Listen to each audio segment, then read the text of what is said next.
You see, like in these cases, they do once, they don't come anymore. You see, okay, I tell you one sutta. There's one sutta where a Brahmin came to see the Buddha. And this Brahmin told the Buddha, he said, Lord, we Brahmins have a custom. When our relative passes away, we offer food. We offer food for them and we burn all the food. Will they get it? He asked the Buddha. The Buddha said whether they can get it or not depends on their rebirth. If they are reborn in heaven, they won't need it, isn't it? If they are reborn as human beings, they won't get it. If they are reborn as animals, they won't get it. If they are reborn in hell also, they won't get it. Only if they are born as ghosts, they can get it. Then this man asked the Buddha, he said, what if my relative is not reborn as a ghost? Then the Buddha said, if this relative of yours is not reborn as a ghost, most likely you have other relatives in the ghost realm and they will get it. Then the Buddha said, even in the extreme case where you don't have any relative in the ghost realm, because you do this charity, you get the merit. So the Buddha did not explain why only ghosts can get. But I believe because only ghosts come back. If your relative is reborn as a dog, he might be fighting there with another dog. How to know you're doing? That's enough. Even like today you are in this Buddhist society. Now you make a cup of coffee and you offer to your mother at home. Can your mother know that you're offering this cup of coffee? She doesn't know. How can she get to drink? She must know that you offer it to her and she must accept, then only you can drink. Yeah? She can drink. So only ghosts come back. So you see the Buddha mentioned that your relative can get it. So if it's not your relative, that ghost is not going to expect you to help. So he's not going to come to you. That ghost comes to you because he's a close relative or a close friend. So he expects you to help. So somebody asked me, how come you transfer merit they can get? That's an interesting question. Because this world actually is like a dream. Everything is mind-made. They have done experiments using hypnotism to put people to sleep. So if a person is asleep and then in a state of deep sleep, then the doctor tells that person, I'm going to take a piece of metal to touch your hand. And this metal, I'm going to burn it until it's red hot. I'm going to touch your hand. And then he takes a pencil and he touches this person's hand, but the hand gets burned, because the mind, the power of the mind. He believes that it's a red hot metal touching his hand. You touch him with pencil also he gets burned. It's not surprising because in your dream, I'm sure many of you will experience in your dream. Suppose in your dream somebody punches you in the face. During the dream actually you feel the pain, isn't it? But nobody punched you and yet in the dream you actually felt a punch. Or stab you or anything like that. So the mind, power of the mind. If you want to send merit, you must have merit. You cannot say, you cannot go to the shop without any money and say, I want to buy something. So you must create that merit. Either you make offering to monks or anything and you transfer, or like that Brahmin, if you have no chance to make offerings to monk, then you burn a piece of cloth or you burn food and then you pray and offer it. But you must mentally tell them because they are psychic, they can read your mind.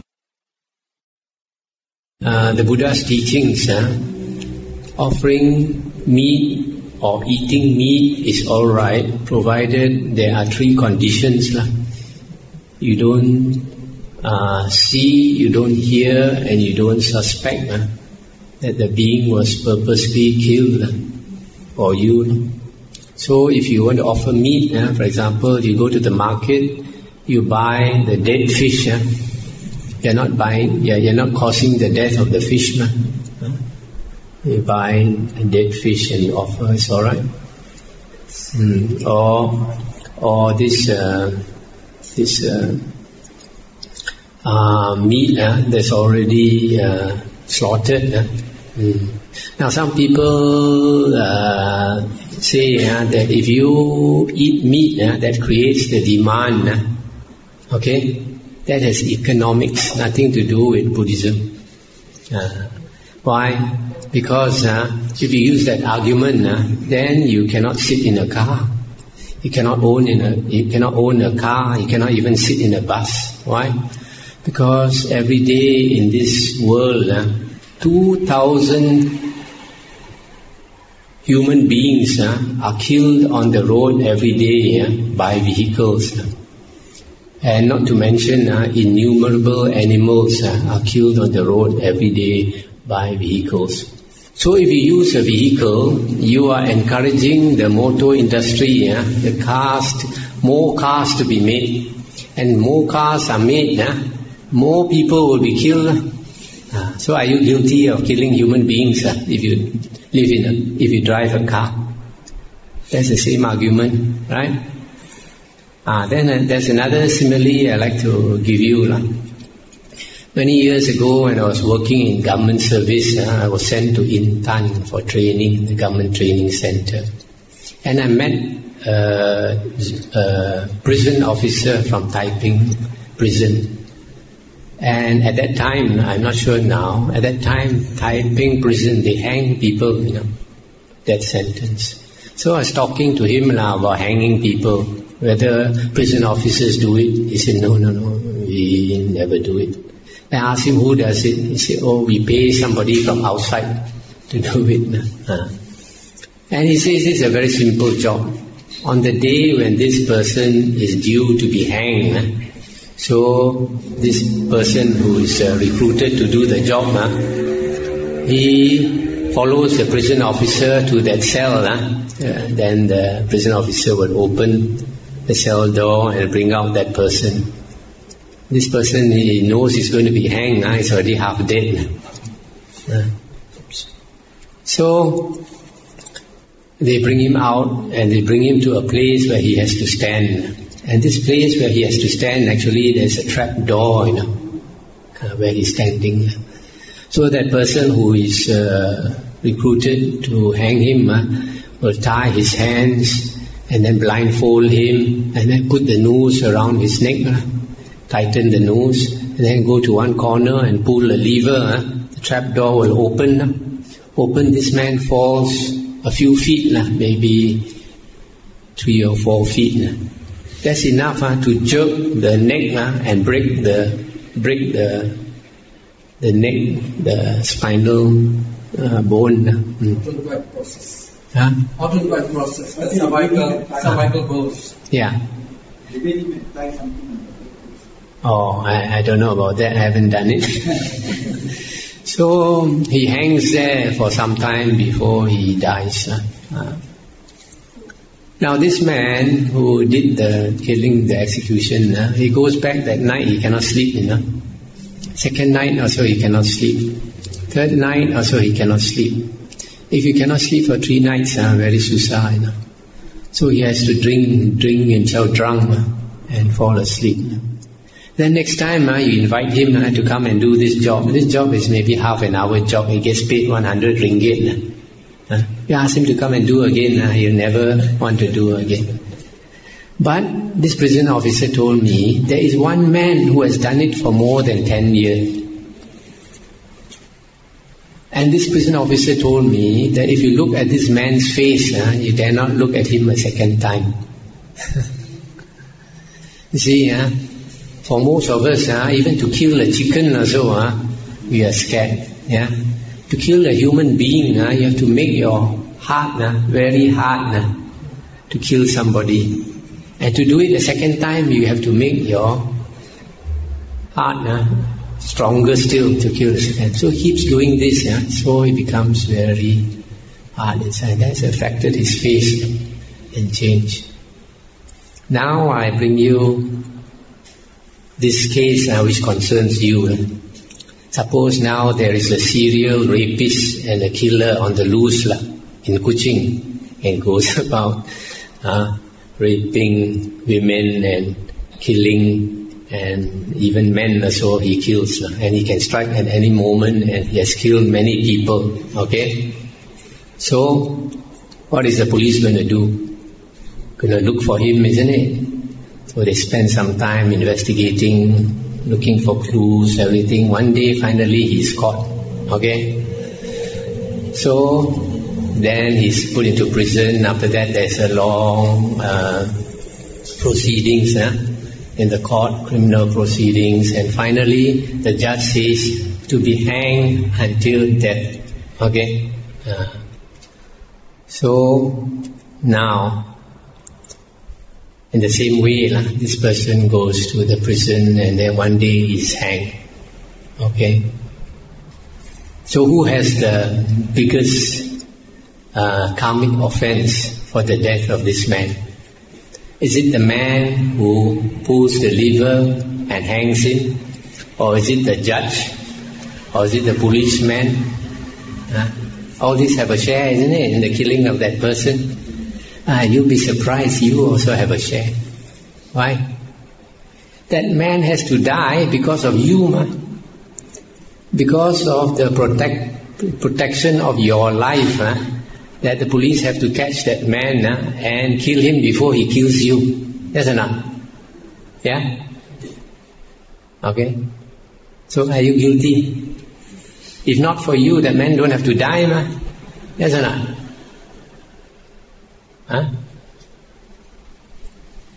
So if you analyze the case, it may come to the conclusion that the biggest karmic offense is done by the man who pulls the lever, because ultimately he is the man who kills the hanged man.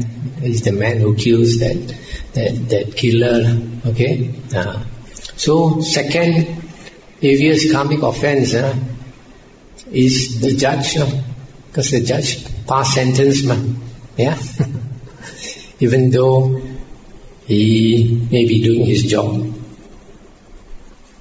Of course, one day he might say, I'm only doing my job only just to cari makan for my family. In the same way that the person who hanged that man, he also says, next day when he goes to see King Yama in the hell, he will argue his case also. He said, I only for 100 ringgit cari makan for my wife and my children. That's why I do this job. Will King Yama excuse him? You don't have to do this job, You can go and do some other job. Why must you do this job? And then if he says, it's not I who killed him, it's the judge, the judge passed sentence, King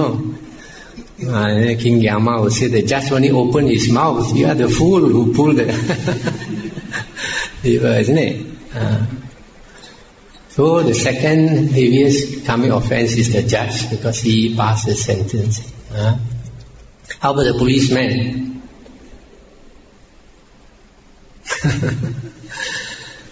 Policeman had no intention to kill him. Policeman only catch him because he has to do his duty, isn't it?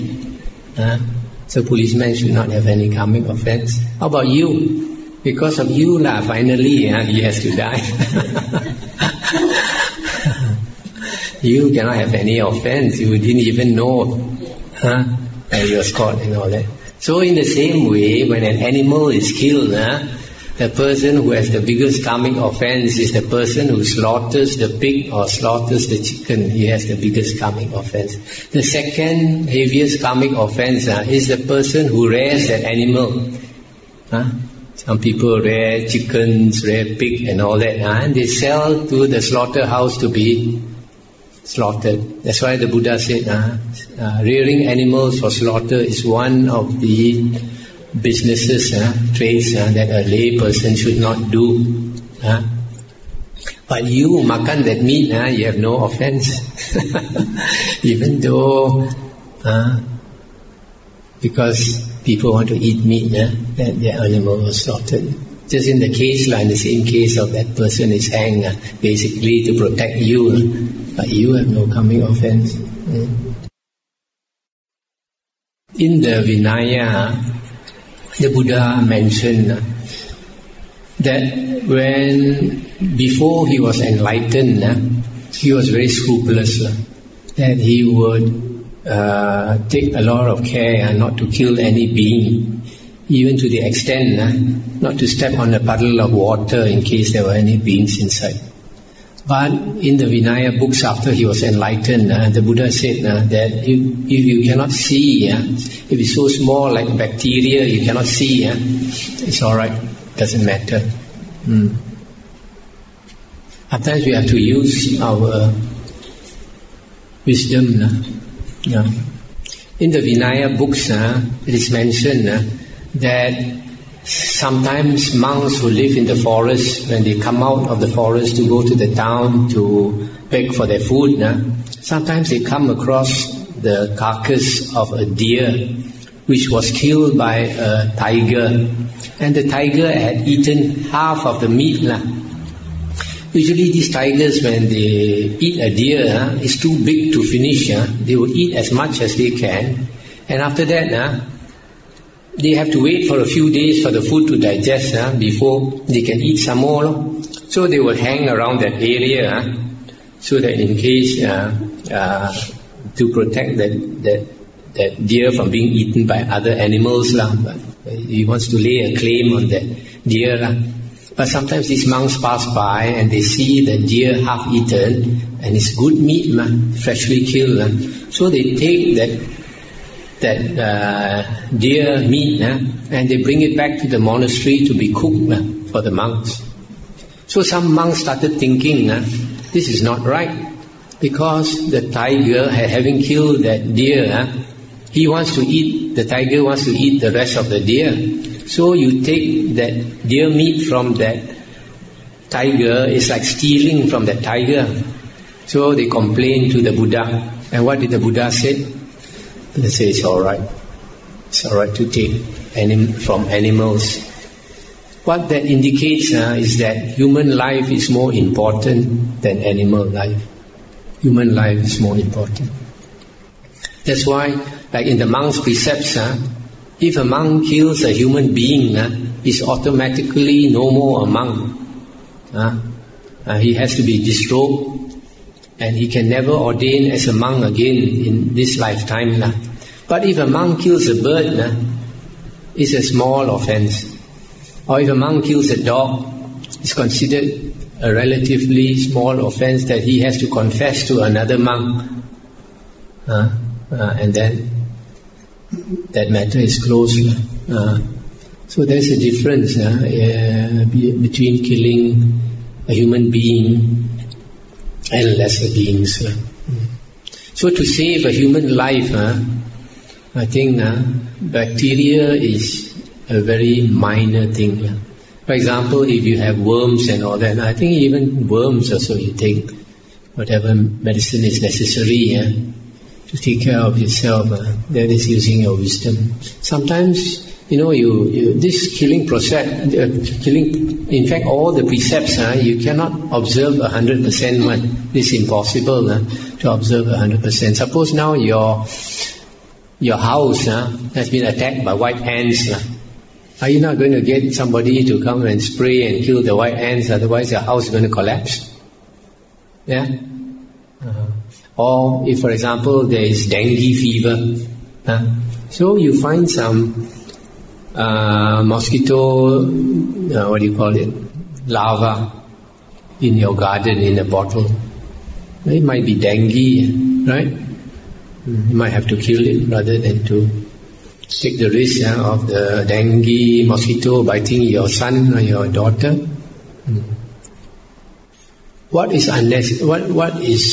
disallowed by the Buddha is unnecessary killing. Drinking, actually in the suttas and the Vinaya, we find that the Buddha originally did not set up a precept against drinking. Instead, for lay people, the Buddha set up 7 precepts. 7, not 5. 3 was bodily precepts and 4 verbal. The first precept, not to kill, not to steal. Actually, it's not to steal. It's not to take what is not given to you. Third one, not to commit adultery. These 3 are bodily precepts. And then 4 verbal, not to lie, not to carry tales to cause people to quarrel, not to speak coarse or vulgar language, and not to idle gossip. So originally there was 7 precepts that lay people had to observe. Then one day the Buddha brought his disciples to a certain place, and I think the Buddha knew that there was a certain hermitage where the external ascetics prayed to a naga. So the Buddha allowed one of his disciples with psychic power to go to that hermitage and stay in the shrine hall of that hermitage with the naga there. So in the middle of the night, the naga tried to attack the monk. He sent out smoke, and the monk sent out smoke also. He sent out fire, the monk also sent out fire. And there was a big battle in the night. Then the next morning, they thought the monk had died. But the monk came out and then showed that the naga was caught inside his bowl. So after that, the monk became famous because of his psychic power. So when he went for an alms round the next morning, the villagers there were very impressed and wanted to make special offerings to him and asked him whether there was anything special that they could give him. But being a practicing monk, he wasn't interested in anything special. But there were a few bad monks following him. And then they followed him and they heard that there's something special they could ask. They asked, but toddy or not? Ara or not? So these people offered drinks. So they drank, and this monk also drank. So this monk, not being used to drinking, by the time he walked out of the city gates, he collapsed, drunk. They had to carry him back to the monastery. So the Buddha called the monks and asked the monks, now our Sagata is dead drunk. Can he fight with the naga now?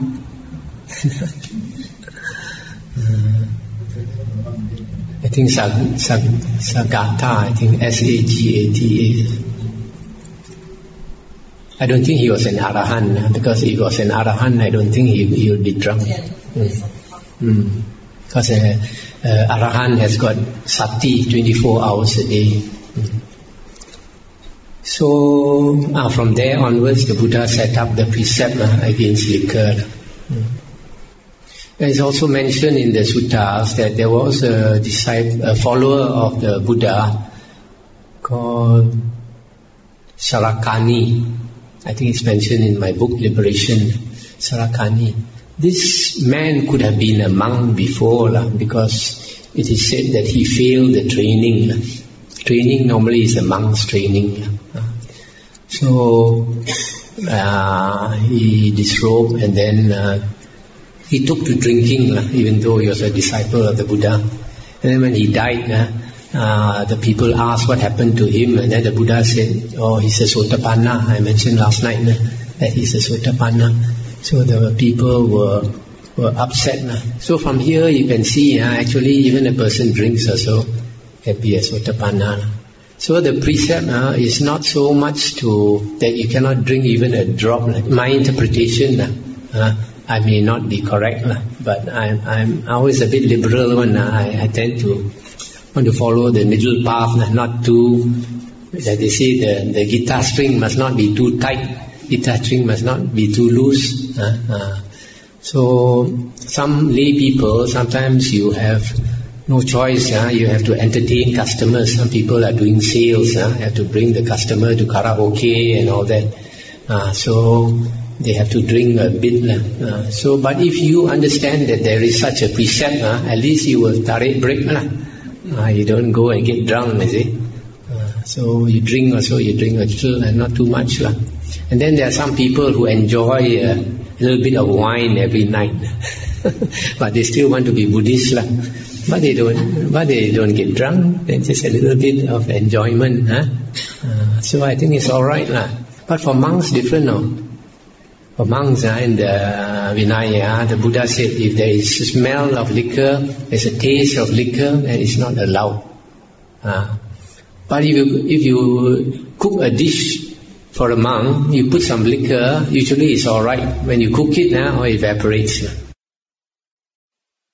They are not called Dhamma protectors, they are called Chatu Maharajika, the 4 great heavenly kings.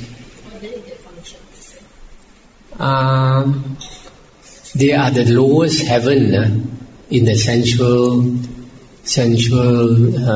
heavens. In the sensual heavens, there are 6 levels of heaven. The lowest one is this Chatu Maharajika. They are the 4 kings in this world of Devas. And this world of Devas are the low Devas, like the Nagas. Nagas are snake Devas. Then the Garudas. Garudas are the bird Devas. And then cloud Devas, river Devas, Yakas, mountain Devas, and all these. These are the low Devas. And among these low Devas, actually, there's a lot of killing. There's a lot of killing. Some of them are like Yakas and all that. They kill to eat, just like Nagas. Nagas also kill to eat. And like Garudas also, they eat Nagas also. So they don't really protect the Dhamma.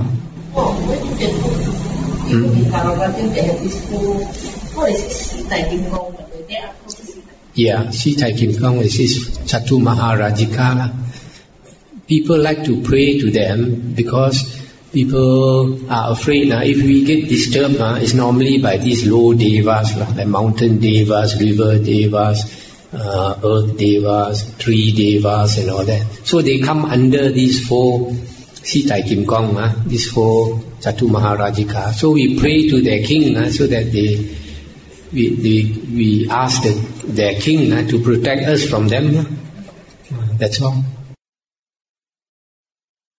Actually, if you practice Dhamma, we practice to be virtuous. Yes. And there's an Indian belief, and I believe it's true, that every precept that you keep, there'll be one Deva guarding you. It's not that they are following you all the time, but when there's any danger, there are unseen beings, what we call Kuching, protecting us. So every precept that we keep, there will be some protection for us. And every virtue, not only precept, every virtue you keep, for example, if you are humble, that itself is one quality that will give you added protection. Then if you are generous, there's another virtue where there will be more protection. Then if you are helpful to others, then there will be more. Then other qualities, if you are meek, you are not fierce, you are very meek, gentle type also. So it's good to practice virtue and good qualities. You see, like there are certain monks who go deep into the forest or go deep into caves to practice alone. And they are at the mercy of all these fierce devas and fierce ghosts. And yet, if they are virtuous enough, their virtue protects them. It's not the tangkai or anything outside. The inside tangkai is the best. And that comes from cultivation of your own self. The heart. Why? Because these beings are psychic. Whatever type of person you are, they can read your mind. So if you are virtuous, for example, a monk is practicing very hard. So this monk who is practicing hard, at the very least, he will take rebirth as a deva. Okay? So these other beings, these unseen beings, they read his mind, they know. if I kill this man, he's going to turn into the bigger Deva than me. He will wallop me. I better don't touch him.